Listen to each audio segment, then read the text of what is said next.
7 horas, 1 minuto em Manaus. Hoje, quarta-feira, dia 12 de maio de 2021. Bom dia. Bom dia a todos, bom dia Álvaro. Operação policial apreende quase 2 toneladas de drogas e mais de 1 quilo de ouro no município de Japurá. Vereadores aprovam um projeto de lei que proíbe distribuição de sacolas plásticas no comércio de Manaus. Prefeitura mantém vacinação contra a Covid-19 para grávidas e mães com até 45 dias após parto que possuam doenças pré-existentes. E mais, Caixa libera hoje o saque e a transferência de nascidos em setembro. Programa Nacional de Apoio às Pequenas Empresas é aprovado no Senado e segue para a sanção presidencial. Na política, vamos atualizar a situação da CPI da Covid em Brasília. Omar Aziz anuncia próximos depoimentos da CPI. Na coluna O Poder, vamos discutir sobre os gastos dos vereadores em março deste ano. Você também fica bem informado sobre o trânsito e as ocorrências policiais ao vivo. Este é o seu Jornal da Cidade, o seu Jornal das 7.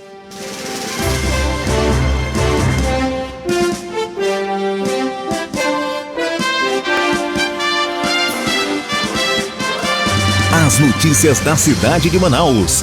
Polícia, emprego, comunidade, as últimas informações do Brasil e do mundo. Começa agora.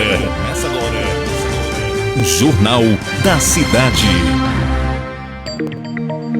Agora, 7 horas, 4 minutos em Manaus, vamos conferir as manchetes dos principais jornais do país. Muito bem, a gente começa aqui com a capa do Estado de São Paulo, Estadão, que traz na sua manchete principal: senadores atribuem orçamento secreto a razões de segurança. Parlamentares alegaram risco ao Estado, à honra e à família para justificar sigilo.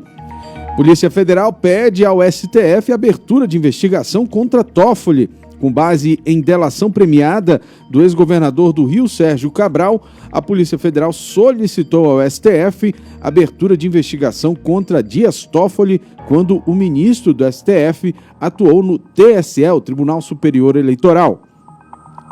Comida, combustível e energia batem inflação.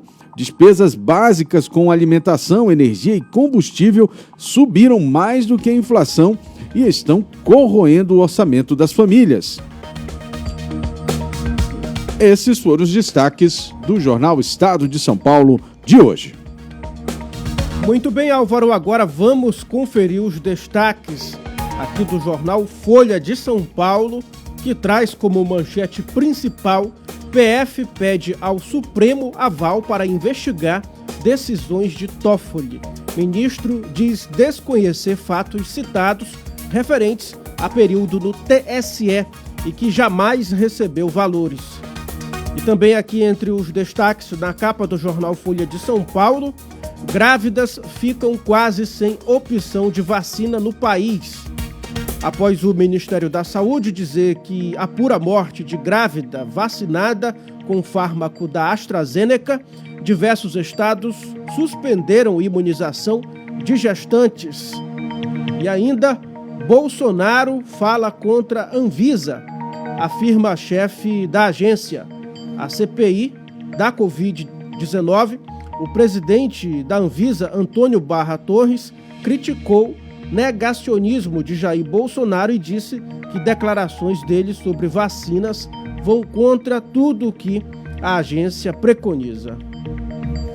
Muito bem, de São Paulo, são 7 horas e 6 minutos, nós seguimos para o Jornal de Minas Gerais, o Estado de Minas, que traz aqui: chefe da Anvisa relata reação ríspida contra a cloroquina. País suspende vacinação de grávidas com AstraZeneca. Decisão ocorre enquanto se apura a possível relação da fórmula com a morte de uma gestante de 35 anos. Incansáveis para cultivar alívio para as dores e rotinas hospitalares e fazer frutificar a esperança, nada melhor do que cuidar da árvore da vida. Hoje, dia dedicado à enfermagem, a iniciativa da equipe da Santa Casa de Belo Horizonte. A gente também estende essa homenagem feita no jornal Estado de Minas a todos que trabalham na enfermagem no estado do Amazonas, que foram aí incansáveis nessa luta contra a Covid-19. Investigada entrega à CPI mais indícios de fura-fila lá em Minas Gerais. Após alívio, transmissão volta a preocupar em Belo Horizonte.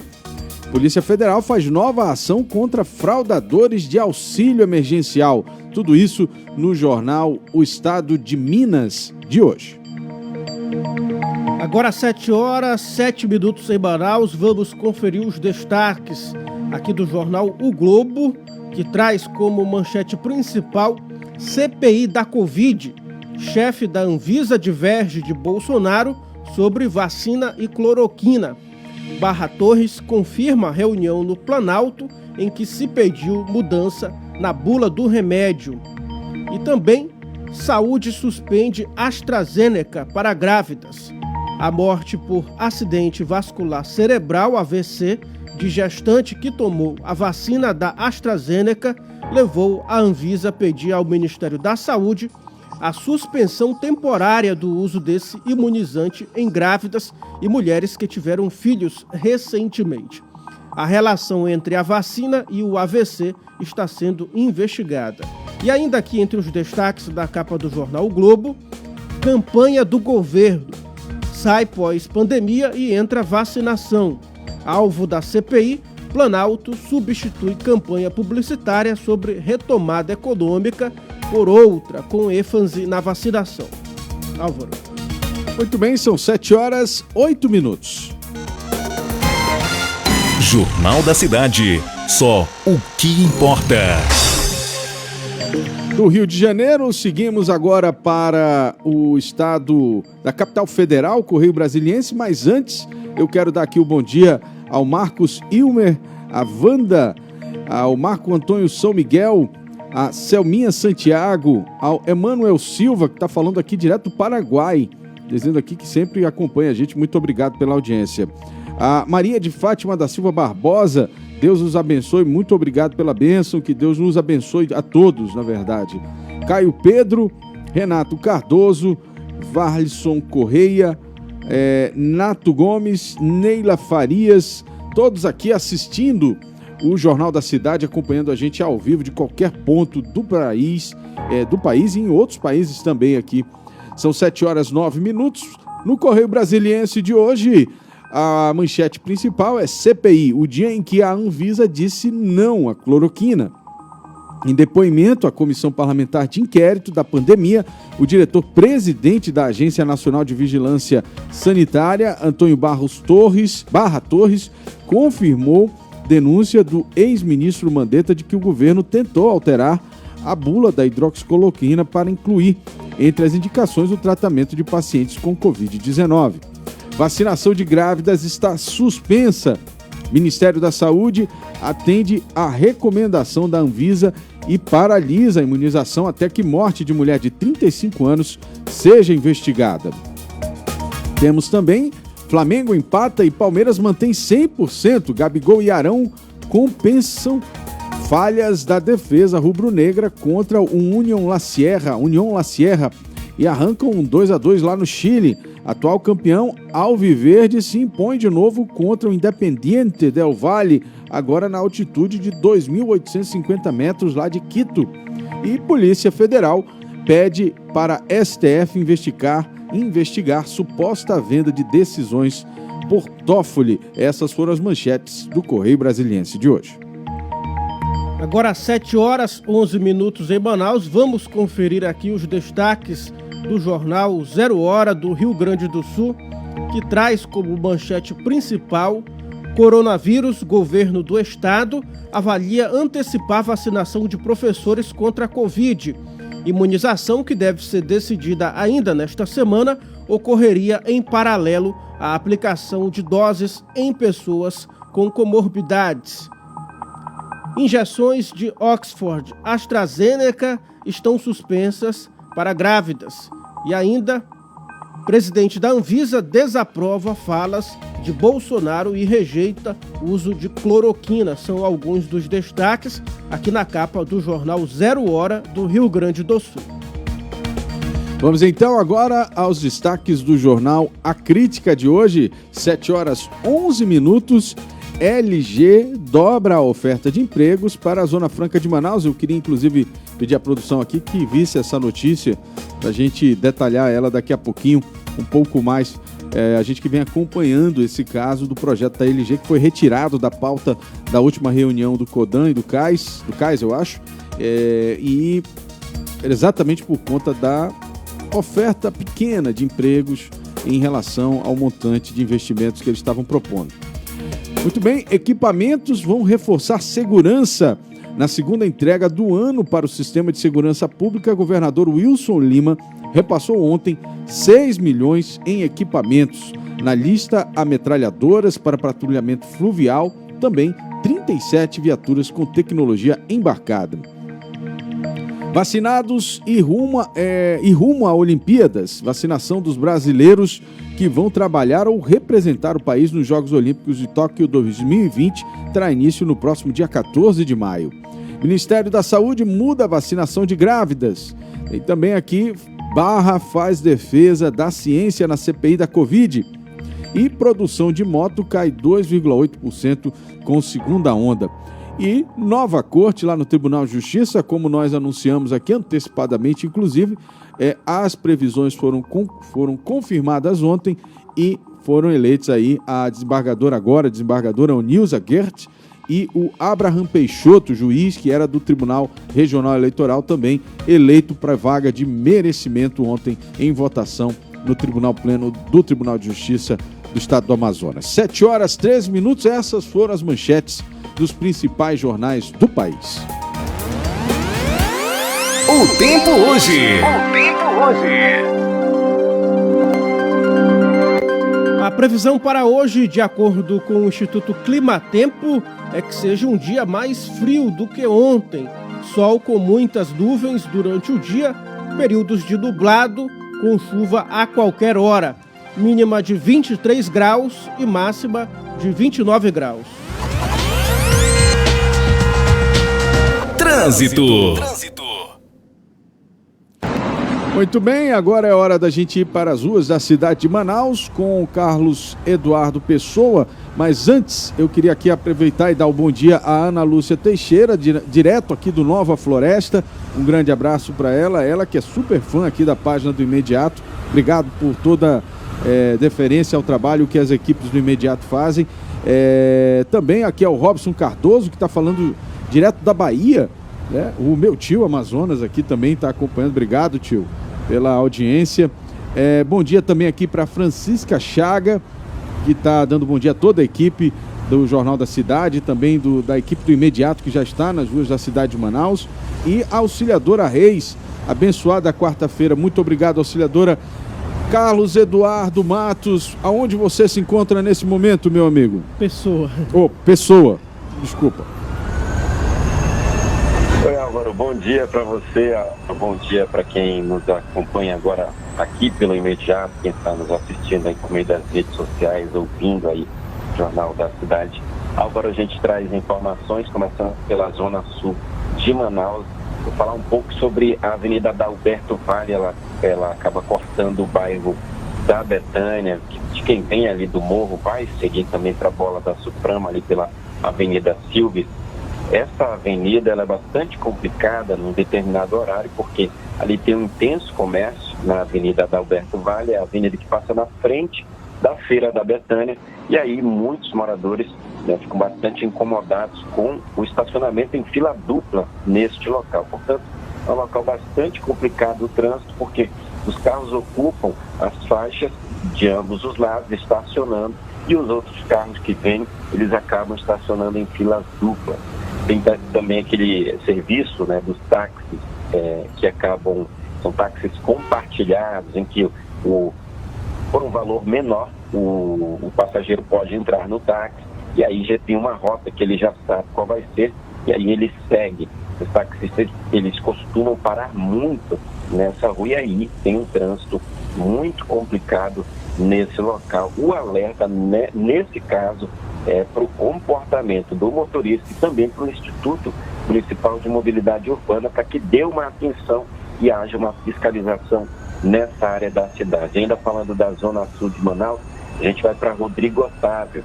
Rodrigo Otávio é a avenida que vem ali do viaduto Gilberto Mestrinho, antiga bola do Coroado, vai parar lá na bola da Suprama, vai ir para o Japim. Portanto, a Rodrigo Otávio está nesse sentido de quem vai para o distrito, quem vai parar na bola da Suprama, está com trânsito um pouco lento. Muitos veículos acessam essa avenida nesse horário. Ali próximo ainda da bola do Coroado, a gente traz sempre essa informação.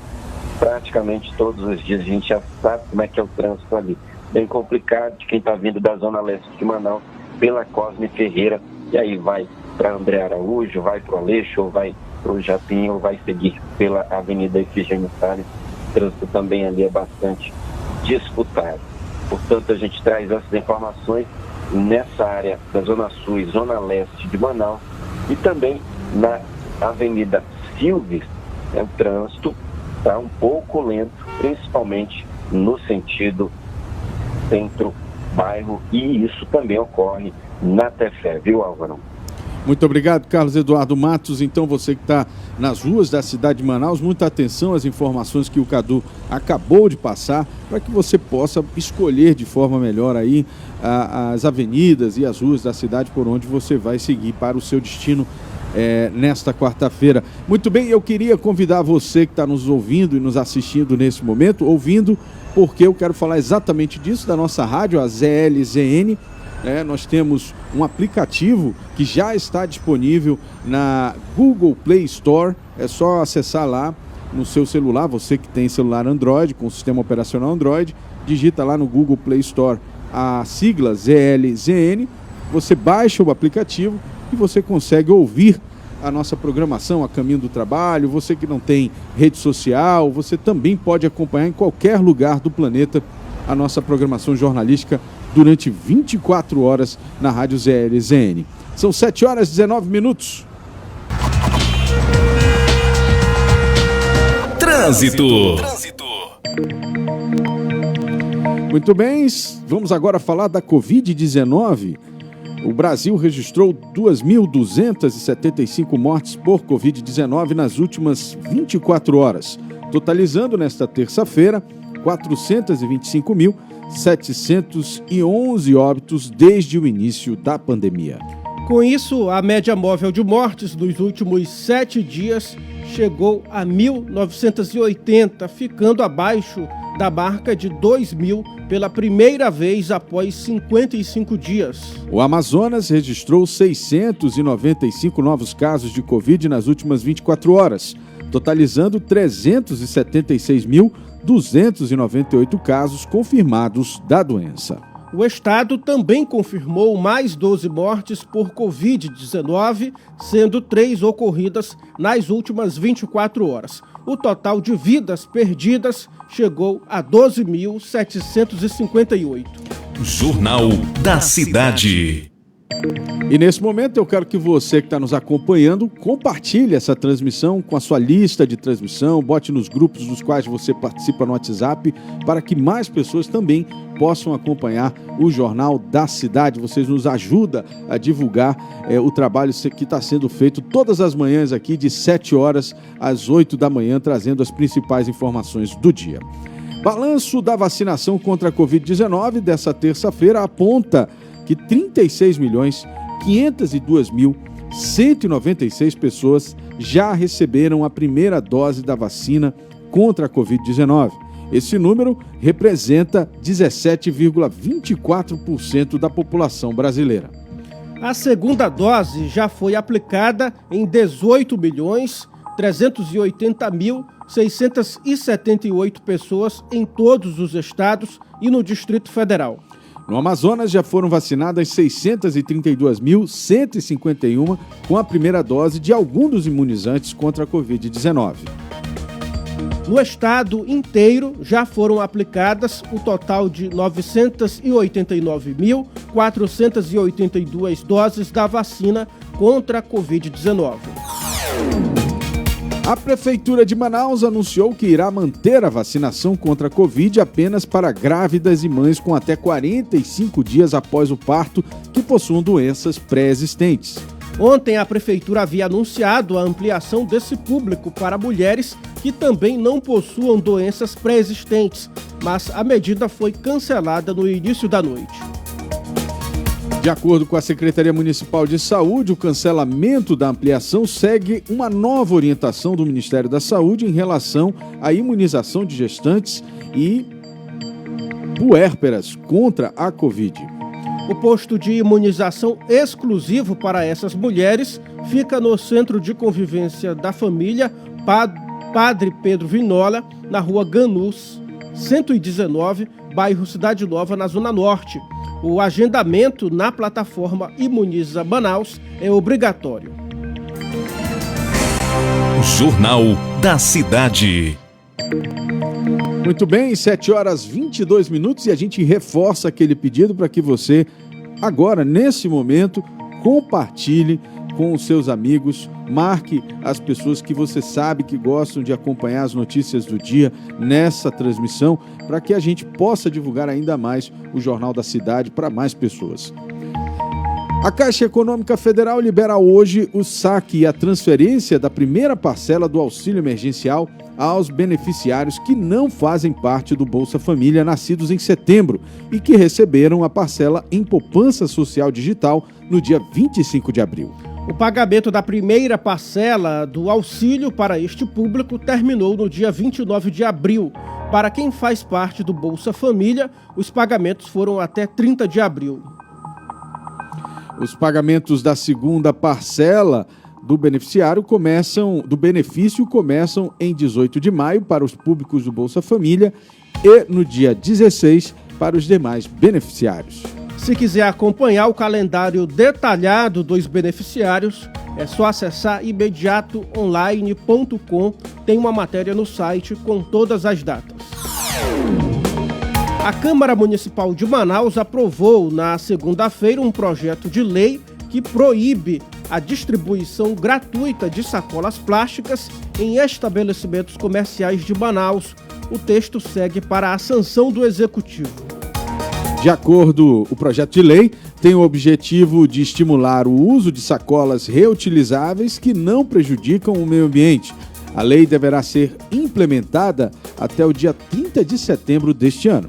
De acordo com o texto, fica proibida a distribuição gratuita de sacolas plásticas para os consumidores para o acondicionamento e transporte de mercadorias adquiridas em estabelecimentos comerciais em toda a cidade de Manaus. Essa não é uma novidade, só para comentar um pouco esse assunto, porque em outras capitais brasileiras é comum você chegar no supermercado e no momento em que você está fazendo o pagamento, você compra a sacola para poder acondicionar os seus mantimentos, aquilo ali que você está comprando.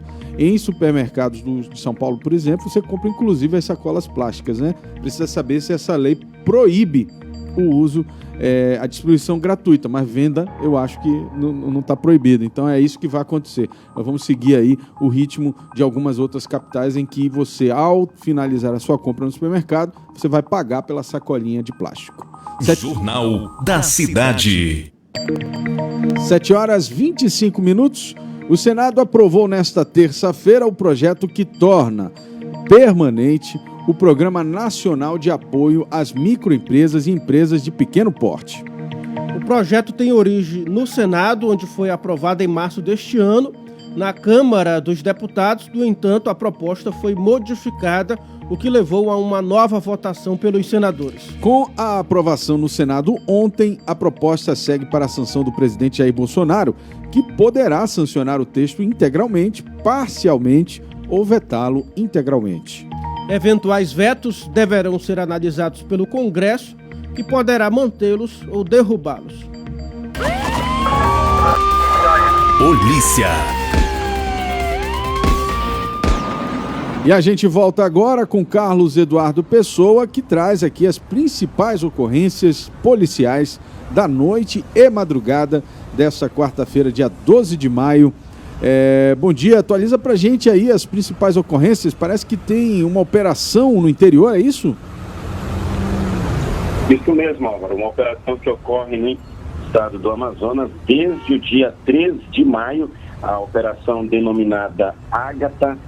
Essa operação, ela é em conjunto aí entre as forças de segurança, desculpa, só fazendo uma correção aqui, Ágata Amazônia, viu? Uma operação da polícia, das forças de segurança, uma parceria entre forças de segurança e também forças armadas, porque tem também a participação da Marinha e também do Exército. E por conta dessa operação foram apreendidos aí em Japurá, no município que fica no interior do Amazonas, fronteira com a Colômbia. Foram apreendidos 1 tonelada e 800 quilos de drogas e 1 tonelada e 300 quilos de ouro, além de 4 fuzis, 10 carregadores, 266 munições de fuzil, um telefone via satélite e 3 embarcações de pequeno porte, usadas para o transporte de todo esse material. Como eu havia dito, essa operação ocorre desde o dia 3 de maio, desde esse dia que as forças de segurança e forças armadas estão ali nessa região do interior do Amazonas. E ontem, por volta de 11h20 da noite, policiais da 30ª se compreenderam na rua das Preciosas, no bairro Jorge Teixeira, zona leste de Manaus, o Rafael Moraes Melo de Souza. Ele tinha 29 anos de idade, ele ainda tem 29 anos de idade, na verdade. De acordo com a PM, o suspeito estava com 97 trouxinhas de óxido e dinheiro em espécie. Os suspeitos e drogas foram levados para o 14º DIP. Só para informar para quem está nos acompanhando, linha direta da 30ª SICOM é o 988-42-1732. Na noite de ontem, um eletricista identificado como Cristiano Oliveira de Paula, de 34 anos, morreu no terraço de um supermercado depois de ser eletrocutado. Ele fazia o serviço na instalação de energia em um condicionador de ar. Uma equipe do Corpo de Bombeiros precisou ir ao local para fazer a retirada do corpo em uma maca e com a ajuda de cordas e uma escada. Ainda na noite de ontem, uma fábrica de embalagem de açúcar clandestino foi alvo dos policiais da 30ª SICOM. Isso aconteceu na rua Ariramba, também no bairro Jorge Teixeira, zona leste de Manaus. Aproximadamente 75 toneladas de açúcar estragado e 1.184 caixas de álcool em gel vencidos foram encontrados no galpão. Os PMs também encontraram R$13.550 e uma pistola. Esse caso foi também para o 14º DIP. Havia falado a respeito da Operação Ágata e a gente tem também informações, viu, de que por volta de 3h40 da tarde de ontem, o pelotão fluvial do Corpo de Bombeiros foi acionado mais uma vez para uma outra ocorrência de afogamento, dessa vez no Educandos, e mais uma vez um adolescente, infelizmente. Dessa vez ele tinha 15 anos, era o Samuel da Silva Feitosa, ele que estava brincando com amigos na água e acabou se afogando. Os mergulhadores encontraram o corpo do Samuel a mais de 5 metros de profundidade. E ontem mesmo nós mostramos isso no imediato, ao vivo, o corpo, a remoção do corpo aí pelo pelotão fluvial. Os mergulhadores também encontraram o corpo do Ramon Souza Duarte. Era um adolescente de 17 anos, ele que se afogou próximo à ponte, jornalista Felipe Dal, ponte Rio Negro, no domingo à tarde. Foi fazer uma caminhada, foi se refrescar, já estava anoitecendo, acabou se afogando. Portanto, ontem, 2 ocorrências de adolescentes afogados. Fica esse alerta. Rio Negro enchendo, a gente deve alcançar a marca histórica de 2012, pode até ultrapassar essa marca. E aí muita gente no brincar, se refrescar nas águas. É preciso ter bastante cuidado, né, Álvaro? É verdade, a gente vai falar sobre isso daqui a pouco, sobre a cheia. E eu queria aproveitar nesse momento, Cadu, para dar um bom dia aqui, o pessoal que está nos acompanhando, um bom dia aqui para a auxiliadora Reis, a Nilde Elias, bom dia para o Percival Alves, todo esse pessoal. Eu queria pedir que vocês compartilhem a nossa transmissão com seus amigos, só clicar aí no link compartilhar e você já vai estar ajudando o nosso trabalho aqui. Também ao Alderânio Silva, que diz o seguinte, ó: por favor, faça um apelo ao prefeito para tapar os buracos do bairro Coroado. Estamos vivendo um caos, peça para ele não deixar a cidade pior do que estava. Então a gente já faz aqui um apelo ao Alderânio para passar as informações das ruas que ele tem conhecimento que estão ruins. A gente manda o Imediato e o Povo, programa de comunidade que todos os dias, 11 horas da manhã, traz as principais situações aí da cidade de Manaus, e eu tenho absoluta certeza que o prefeito e o vice-prefeito, que é quem cuida diretamente dessa questão, serão extremamente sensíveis à situação do bairro Coroado, um bairro importantíssimo, como tantos outros na cidade de Manaus. Bom dia também para Lúcia Costa, uma feliz quarta-feira. Sou fã desse jornal, não perco por nada. Obrigado, Lúcia. Rodrigo Santos, Maria Lúcia, Oswaldina Silva, Sara de Almeida, enfim, muita gente acompanhando o Jornal da Cidade. A gente só agradece a Deus a audiência de todos vocês e, mais uma vez, compartilhem as nossas transmissões. E, se não baixou, baixe agora na Google Play Store o aplicativo aqui do lado. ZLZN, é só digitar lá na busca e instalar o aplicativo da Rádio ZLZN, que você vai acompanhar de qualquer ponto da cidade, sem precisar ter conta de rede social. Você pode acompanhar as notícias do imediato. 7h32. Jornal da Cidade. Olha, Álvaro, eu tenho aqui uma informação. O prefeito de Manaus, Davi Almeida, vistoria nesta quarta-feira, 12, às 10 horas, as obras de construção da balsa que vai receber os 200 feirantes da Manaus Moderna no centro, que serão transferidos temporariamente em virtude da cheia do Rio Negro, que já compromete algumas ruas da área central da cidade. Essa visita do prefeito ali, segundo informações da Secretaria de Comunicação. E o ex-diretor, presidente da imprensa oficial do Amazonas, em 2019, Mário Jumbo Alfiero, teve as contas apreciadas durante a sessão plenária do Tribunal de Contas do Estado do Amazonas. Pois é, e elas foram julgadas regulares. No entanto, por ausência de algumas exigências legais na prestação de contas, o Pleno apontou ressalvas na prestação de contas de Mário Alfiero e também multou Mário Alfiero em R$ 1.700. Mário Alfiero tem até 30 dias para realizar o pagamento aos cofres públicos ou recorrer da decisão proferida pela Corte de Contas. A Polícia Federal pediu ao Supremo Tribunal Federal a abertura de inquérito para investigar o ex-presidente da Corte, Dias Toffoli, por suspeita de recebimento de dinheiro na venda de decisões, de acordo com o jornal Folha de São Paulo. Segundo a Folha, o ministro é citado em delação do ex-governador do estado do Rio de Janeiro, Sérgio Cabral, por ter recebido R$4 bilhões para supostamente beneficiar 2 prefeitos do Rio de Janeiro em processos no Tribunal Superior Eleitoral. É a primeira vez que a Polícia Federal pede ao STF apuração que envolve um ministro da Corte. Jornal da Cidade.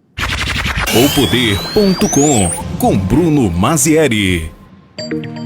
Muito bem, a gente vai agora com o Bruno Mazieri, já está na linha? Bom dia, Álvaro. Bom dia, Thiago. Muito bom dia, meu amigo. Como vai? Tudo certo. Olha, eu não estou ouvindo bem baixo. O Bruno, tem que aumentar o volume um pouco dele aí, por favor. Parou? Alô? Oi, agora sim. Oi, agora eu estou ouvindo também. Agora está perfeito. Muito bem, Bruno. O Pleno do Tribunal de Justiça do Amazonas decidiu nesta terça-feira que os juízes Abraham Peixoto Campos Filho e Onilza Abreu Gert são os novos desembargadores da Corte Estadual, como havia adiantado o site O Poder. Não foi isso mesmo, Bruno? É isso mesmo, Thiago. Como a gente já havia adiantado anteriormente, adiantado ontem de manhã, né? E na semana passada os juízes também falou. E agora desembargadores Abraham Peixoto Campos Filho e Onilza Abreu Gert são os novos membros da Corte do Estado do Amazonas.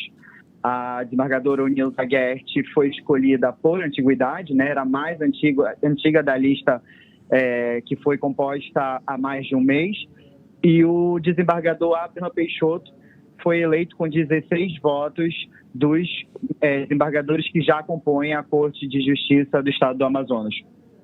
Ontem eu conversei rapidamente com a nova desembargadora Onilza. Ela, inclusive, vai nos dar uma entrevista na próxima semana, no dia ali da posse. Eu acho que ficou marcada já para terça-feira, né? Eu vi na sessão, eu acho que já até... Isso, na próxima sessão já vai ser a posse dos 2 desembargadores. Pois é, a desembargadora Onilza tem um currículo assim invejável, né? Ela é doutoranda em Ciências Jurídicas e Sociais na Universidade Católica de Santa Fé, na Argentina. Tem 32 anos de serviços na magistratura, ou seja, experiência em julgar, ela tem, né? Atualmente é convocada com jurisdição plena em substituição à desembargadora Encarnação, como a gente já falou, e é também era juíza titular na 8ª Vara Civil e Acidentes de Trabalho da capital desde novembro de 1994. Foi juíza auxiliar da ouvidoria em 2009 e 2013, teve atuação na Casa da Cidadania de 2014 a 2017, foi juíza auxiliar da presidência de 15 de janeiro de 2007, ficando no cargo no período de 2007 a 2008. Foi juíza corregedora também no estado do Amazonas entre 2006 e 2007, e também juíza da vice-presidência entre 2004 e 2006. Ou seja, é uma juíza, agora desembargadora, com experiência também no 2º grau, na Corte de 2º grau, porque ocupou todos esses cargos que envolvem, digamos assim, a gestão mais ampla do tribunal, não só a parte de sentença, a parte jurisdicional ali na ponta, mas também atuou ali no âmbito um pouco mais da gestão do tribunal, pelo que a gente consegue ver. Então, assim, tem muita experiência e, com certeza, irá contribuir muito para o trabalho da Corte de Justiça no Estado do Amazonas. A gente quer parabenizar aqui a desembargadora Onilza Guerth. Amanhã, eu não sei se você tem informações do Abraham, mas a gente também está levantando aqui o currículo dele para falar um pouquinho sobre ele aí. Álvaro, eu queria fazer uma pontuação a respeito da desembargadora Onilza. Como você falou, ela tem um currículo, ela passou por diversas instâncias aí dentro do Poder Judiciário do Estado, e a desembargadora Onilza tem um perfil muito peculiar, né, Álvaro? Ela é muito discreta. Exatamente. Ela não é adepta a grandes matérias ou a conceder entrevistas. Exatamente. Ela tem a vida dela muito reservada. Então, eu acho que ela tem uma postura muito diferente de alguns dos seus colegas de corte, né? Então ela é uma desembargadora para a gente ficar atento, porque ela tem um perfil bastante diferente dos demais colegas. Estou vendo aqui, inclusive, que ela foi delegada de polícia, né? Entre 1986 a 1988. Então, também foi aprovada no concurso como promotora de justiça entre 88 e 89, né? E aí depois, ou seja, foi para a polícia, depois foi para o Ministério Público e depois fez o concurso para juiz. Então, é uma pessoa que, com certeza absoluta, conhece o sistema de justiça como um todo, né, Bruno? É isso mesmo, Álvaro. Isso é importante, né, porque ela consegue ter uma visão macro de toda a questão do judiciário, enfim, dentro do direito. Então, parabéns aí para a desembargadora Onilza. Espero que faça um bom trabalho na Corte do Estado. Muito bem.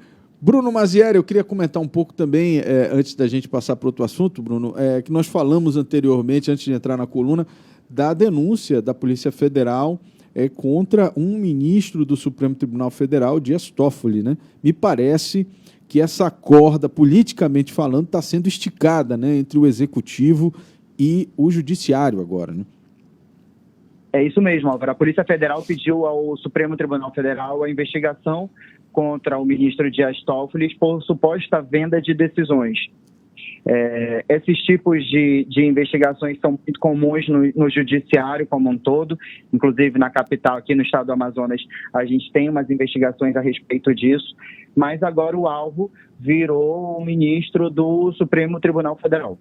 Pois é, agora, politicamente falando, né, abre-se uma outra discussão, né? Não estou aqui julgando o mérito de se deve ou não ser investigado. Eu acho que a gente repete isso aqui todos os dias, né, Bruno? Ser investigado, eu acho que é parte de quem exerce um cargo público, né? Porque, vez ou outra, alguma coisa vai acontecer na sua vida ou na sua atividade funcional.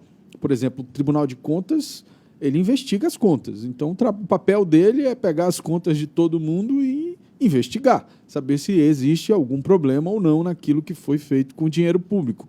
Ministério Público, da mesma forma, né? E a Polícia Federal, como a Polícia Civil, né, que são as polícias são judiciárias, digamos assim, uma na instância federal, outra na instância estadual, elas têm esse poder de observar coisas que podem estar erradas e partir para a investigação. O que não significa que as pessoas estão culpadas, né? Porque é esse sentimento que a gente tem que tirar da cabeça das pessoas, né? Ser investigado não significa que você já é culpado.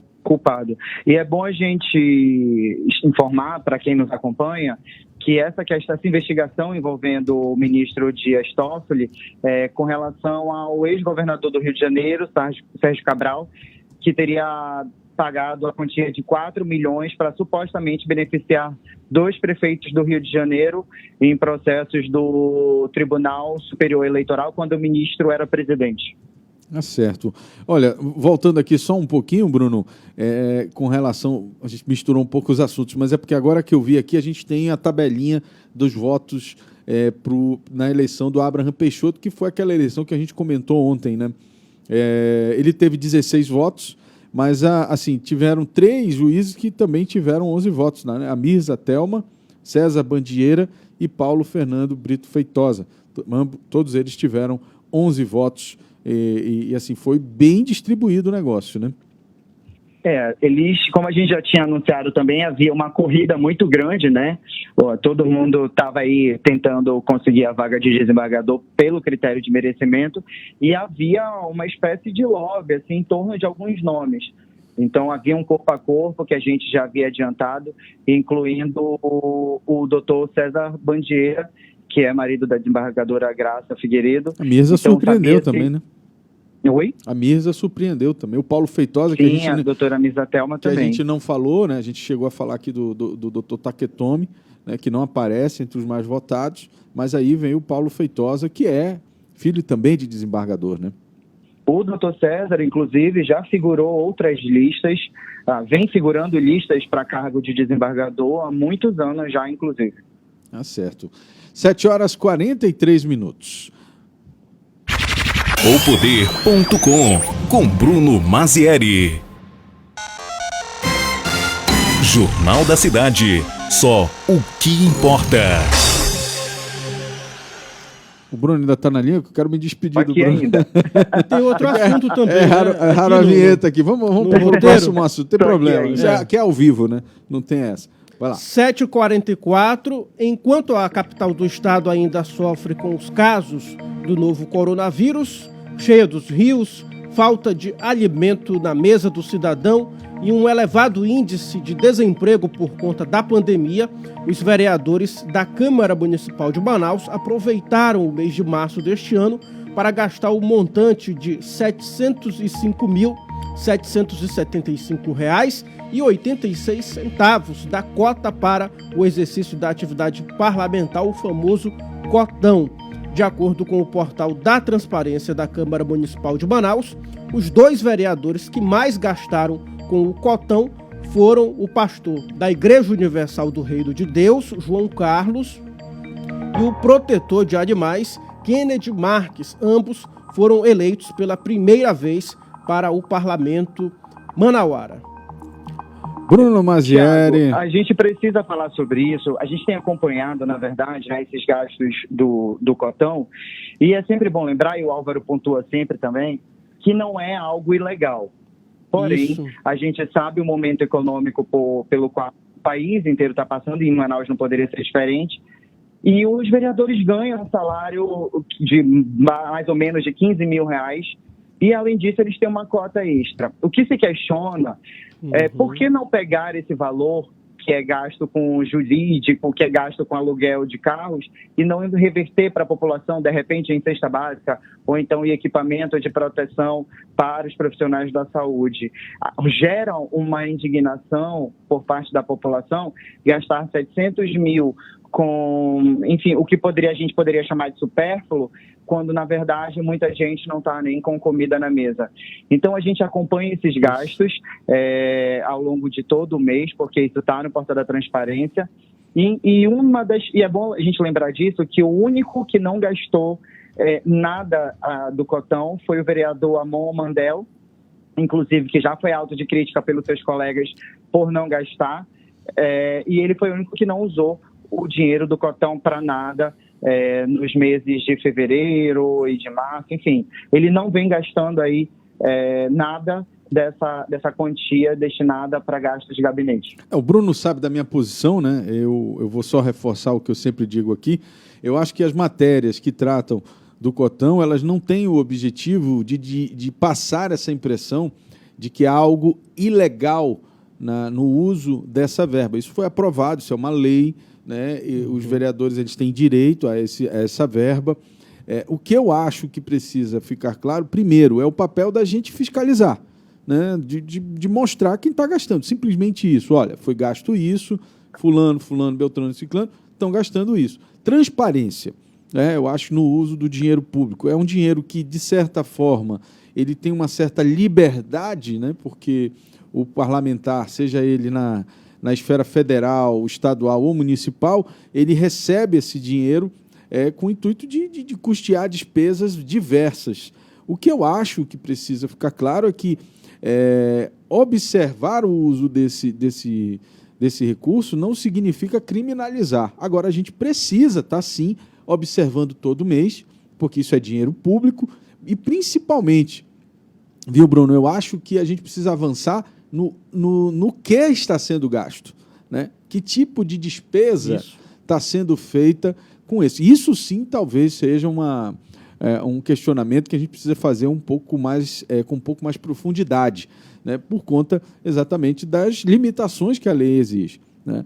O posicionamento de alguns, usar ou não usar, eu não vejo isso como algo, enfim, isso é de cada um, isso não transforma alguém em melhor ou pior, é isso que eu quero dizer, né? Simplesmente é uma posição particular, né? O dinheiro está lá, ele precisa ser empregado na atividade parlamentar, não há nenhum problema nisso. Agora, é preciso se observar o uso disso. A gente tem exemplos em outros lugares do país de vários usos de cotão, por exemplo, de gente que só emite nota para pegar o dinheiro, né? E tem várias denúncias nesse sentido, só você pesquisar na internet.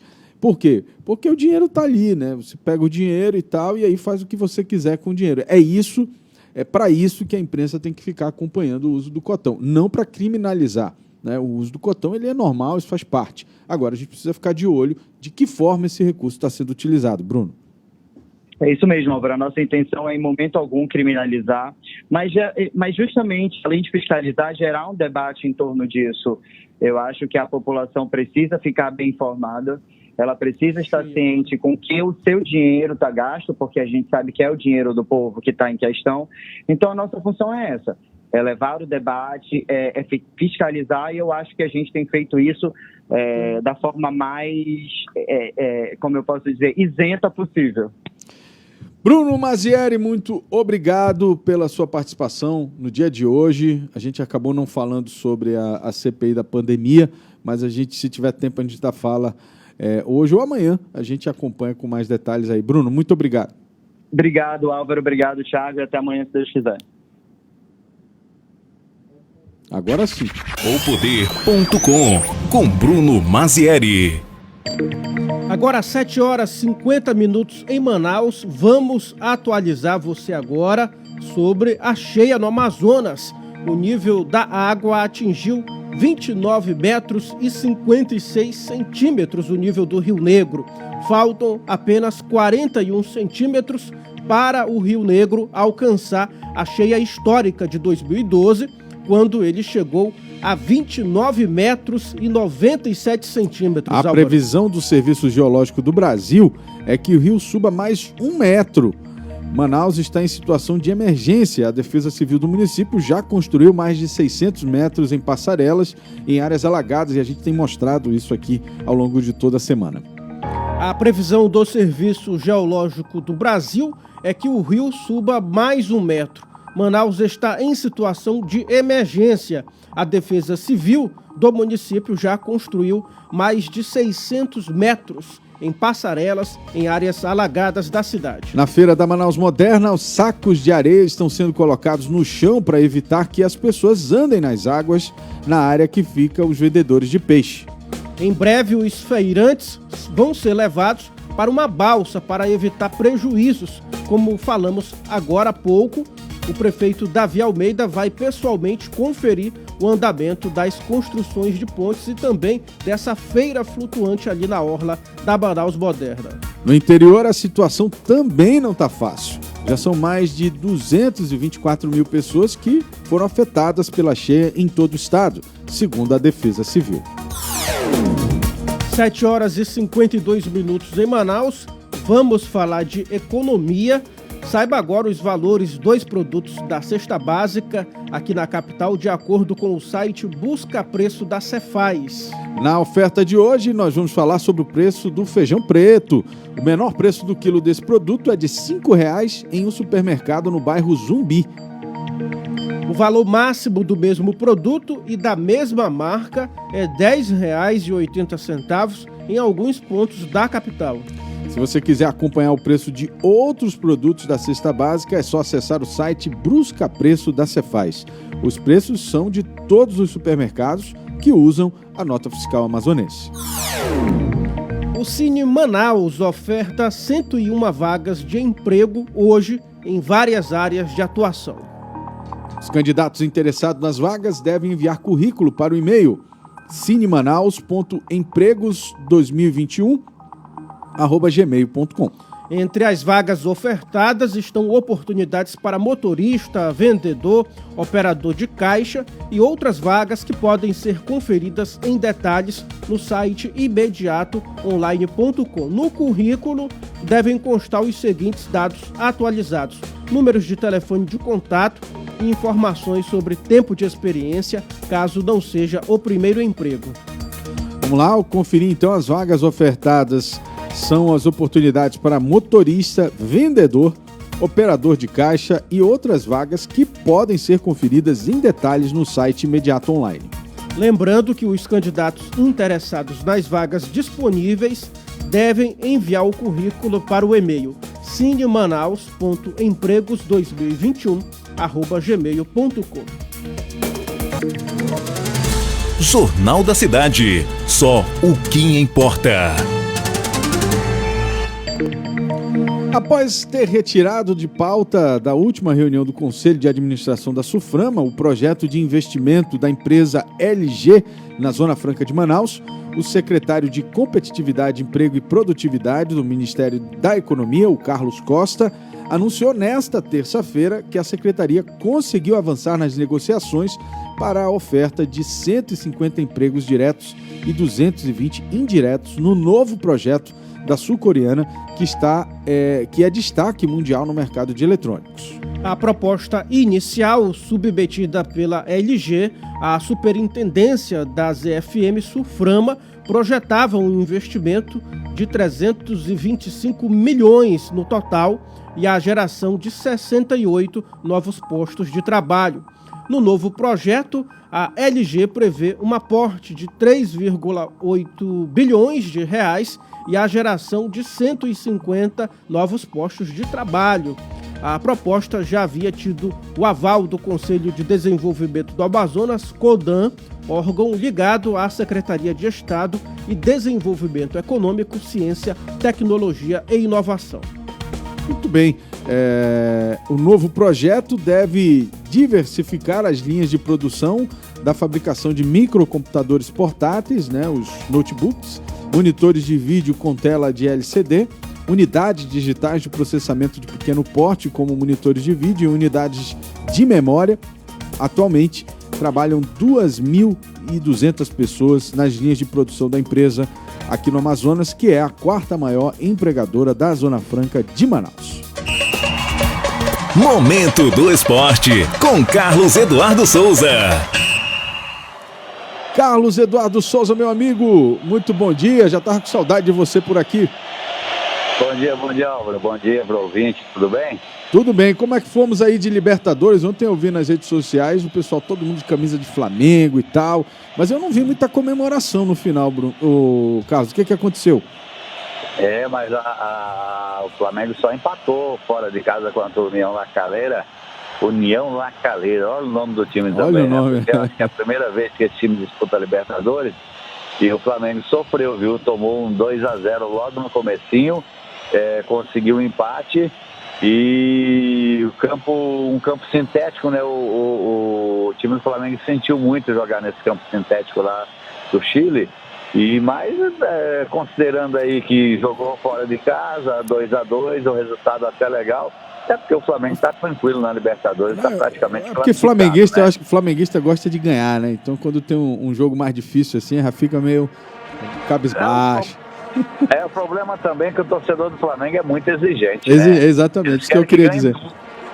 Né? Do outro lado tem um time, né, Carlos? Lógico, tem adversário também, né? O adversário estuda o outro, sabe como é que joga e tal, né? Mas não foi só isso de Libertadores, não. O Internacional também se lascou ontem. Foi mesmo? Jogar lá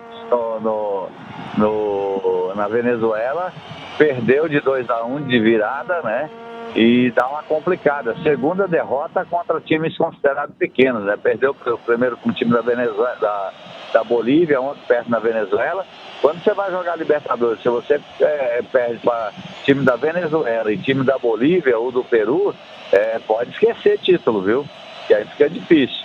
E o Inter perdeu 2-1. Agora a grande vitória mesmo foi do Santos ontem, né? Vencer o Boca Juniors. Você venceu o Boca na Argentina, em São Paulo, em Santos, em Manaus, qualquer lugar do mundo é difícil, né? E o Santos conseguiu fazer 1-0 ontem na estreia do Fernando Diniz.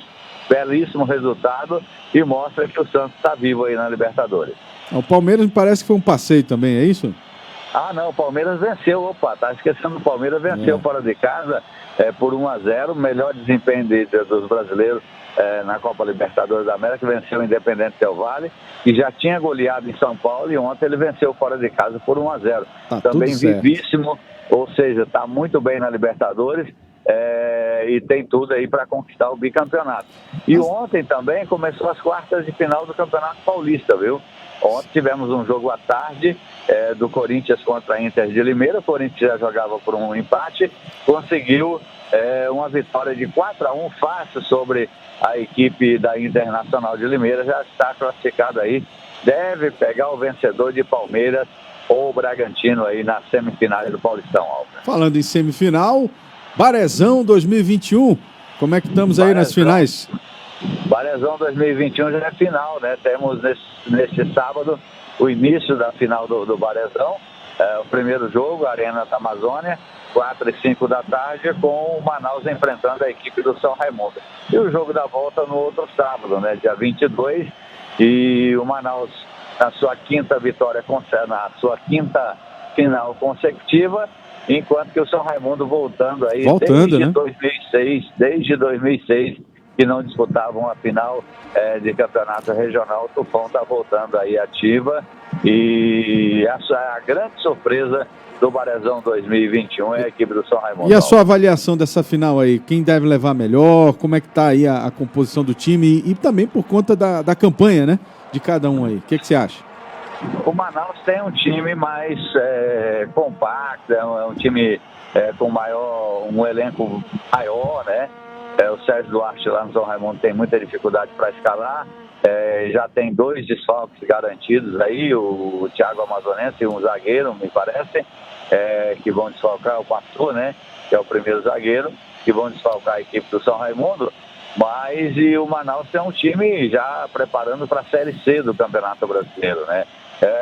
Se você perguntar para qualquer torcedor, ele vai falar, não, o Manaus é o favorito. Agora, o São Raimundo já mostrou aí, desbancou o Amazonas, que tinha um investimento muito alto, desbancou o Princesa, que era o invicto da competição, e agora vai pegar a equipe do Manaus. Lembrando que eu transmiti um jogo pela TV A Crítica do Manaus contra o São Raimundo, foi o jogo mais difícil para a equipe do Manaus, foi contra o São Raimundo, ainda no primeiro turno, sem o reforço do Rossini, sem o reforço do Guilherme Müller. Então dá para entender que o Manaus não vai será ter fácil. Fácil não. Não tem vida fácil. Carlos Eduardo Souza, muito obrigado, meu amigo. Obrigado pelas informações do esporte. Você volta aí nas próximas edições, trazendo aí todos esses resultados e acompanhando a paixão do brasileiro, que é o futebol. Tá certo, Álvaro. Um abraço para você. Tenha um bom dia. Bom dia. 8h01. Momento do Esporte, com Carlos Eduardo Souza. Jornal da Cidade. Muito bem, nós vamos ficando por aqui. Eu quero imensamente agradecer a audiência de todo mundo que está nos acompanhando. Muita gente trazendo para a gente aqui o prazer da sua audiência nessa manhã de quarta-feira. Queria mais uma vez reforçar para você baixar o nosso aplicativo, o ZLZN. É só acessar aí a Google Play Store. Você vai ter ali o símbolo desse lado aqui. Exato. ZLZN, é só colocar na busca lá, você vai encontrar. O primeiro resultado que vai aparecer é o resultado com o aplicativo da nossa rádio. Você pode ouvir a nossa programação jornalística ao longo de todo o dia, sem precisar estar acessando as redes sociais. Você acabou de conferir o Jornal da Cidade, o seu noticiário das 7 da manhã, de segunda a sexta, aqui pelo site Imediato. Esta edição teve a apresentação de Álvaro Corado e Tiago Gonçalves.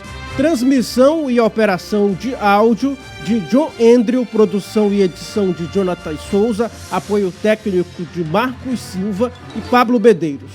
Todo esse conteúdo é produzido pela equipe competente da Rede Norte Digital. Muito obrigado pela sua audiência, uma excelente quarta-feira para você e a gente se encontra amanhã, às 7 horas. Eu espero você. Até amanhã.